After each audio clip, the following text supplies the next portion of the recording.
Hi, and welcome to the Red Shoe Realty podcast. My name is Stacey Sappington. I'm the broker owner of Red Shoe Realty. And this podcast and this brokerage are built for the agent to give them the tools that they need to be successful in this industry. And today I am so excited about this episode because this is an agent spotlight episode. And I get to introduce to you Jessica Phillips, an agent at Red Shoe Realty. Hi, Jessica. Thank you for being here. I'm happy to be here. Thank you for having me. Absolutely. I couldn't wait for this date to come. So I have to know, why did you get into real estate?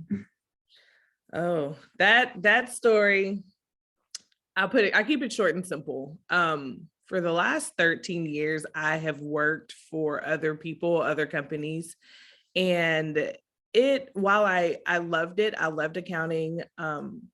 Real estate is something that I said that I was going to do for a while, just because there's so many different aspects of it. And I feel that in an office setting, my full personality wasn't able to be reflected. And, I was limited to what I can do. And I'm just very much one of those people who I enjoy to help people.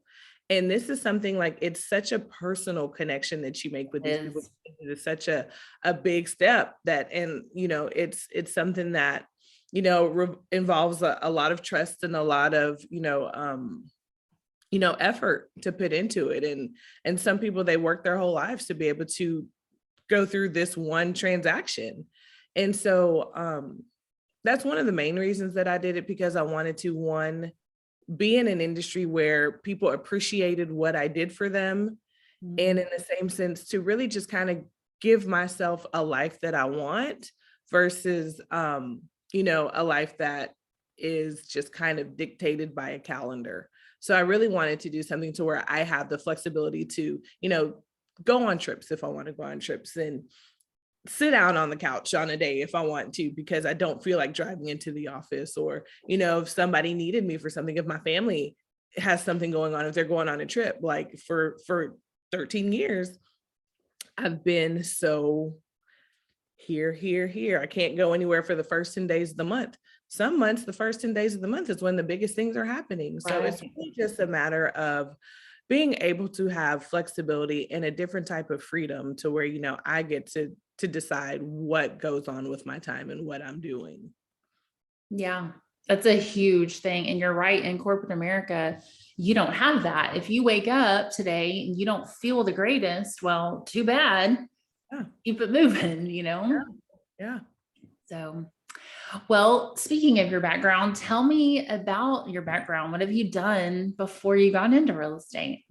So I guess we can start at the beginning. I went to U of H and came out in 2008 with a finance degree. When I was in college, I wanted to do financial consulting. I kind of ended up, while I was in college, I worked in retail. I worked for Gap Inc. And it was just, I knew for sure I didn't want to do retail. That's what I knew. Like, I appreciate people in the service industry, and that's a different hat. And I tip my hat off to people that do that for long periods of time. For real. But from 2008 up until currently, I have done accounting. It just kind of landed in my lap. And I started out with multifamily apartments, and I just worked my way up, and I was just naturally good at it. Like I knew even in college, like when I took accounting classes, it was effortless to me. Like it came, and I was just a natural at it. And when I started working, it was good. It's been good to me for these last 13, 14 years.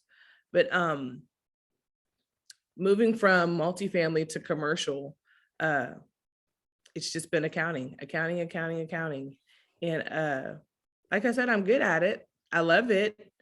But it comes to a time whenever all good things must come to an end. And I think my accounting road has just, though, while it is a great industry to be in, and accountants are forever going to be needed, and, money makes the world go round, it's time for me to take my services somewhere else.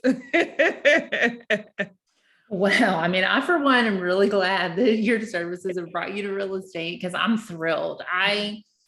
My goal is to surround myself with people that are smarter than me, Yes. And you definitely fit that. So I'm thrilled to have you at Red Shoe, really and truly. I mean, you're just a wonderful human, and I'm really glad that you're here. So I'm very happy to be here. Again, like I said, whenever my brother told me about you, I was really I trust him.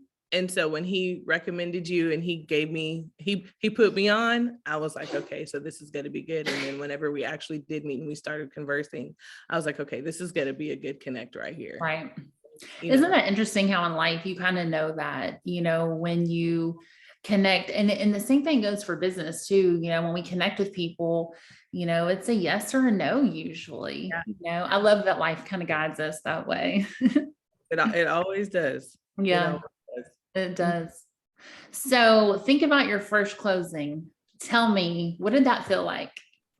So my first closing, it was okay. So it actually was very special to me because it actually was my best friend. She was in a place where she wanted some change and she was like, hey, I'm going to sell my house. Can you list my house for me? Not even a question, like I did.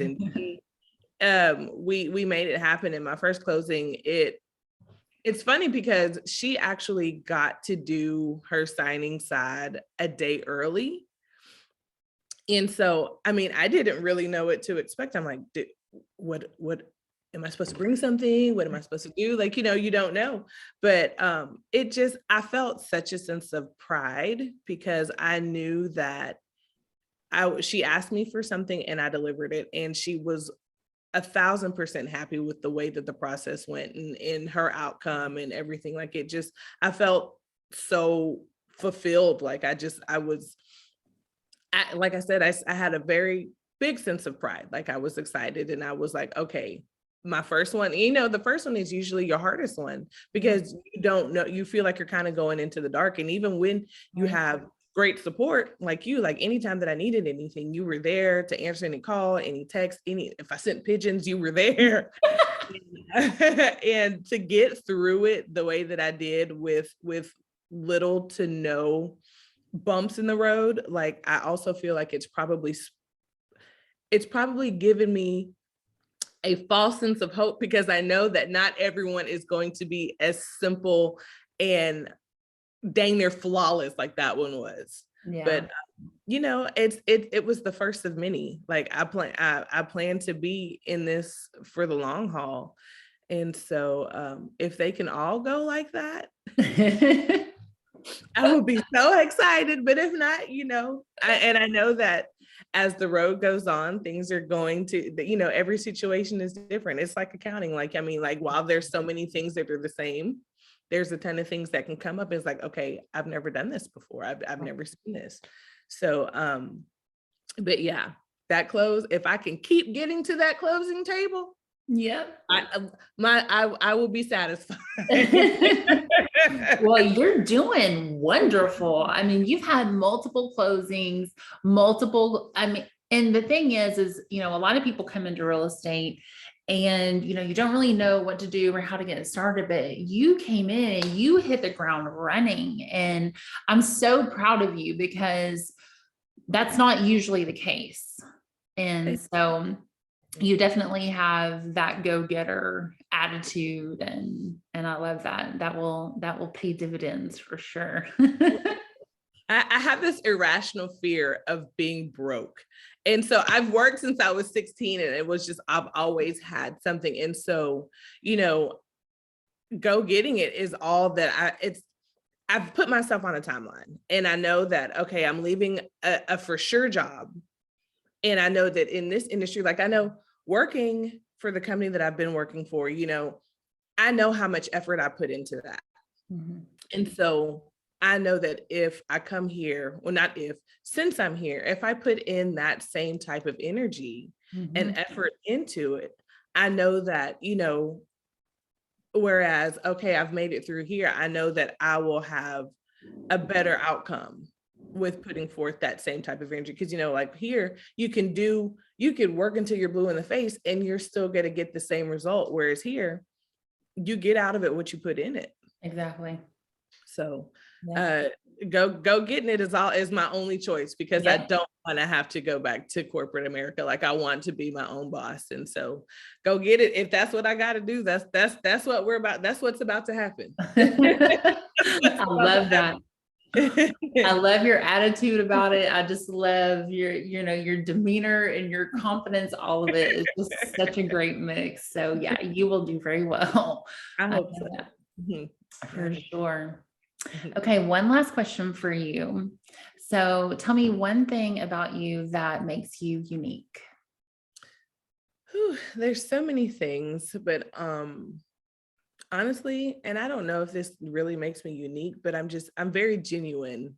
Um, I really tried to put myself in other people's shoes and really try to really see things from a different perspective, because I know how I see life, and I know that not everybody sees life the way that I do. So I think what makes me the most unique is that I really try to relate to people, and I really try to meet them where they are, so that I can get a better understanding of what it is that they need from me, because I know that there's a lot of things that I can offer on several different aspects. So it's it's being genuine and being able to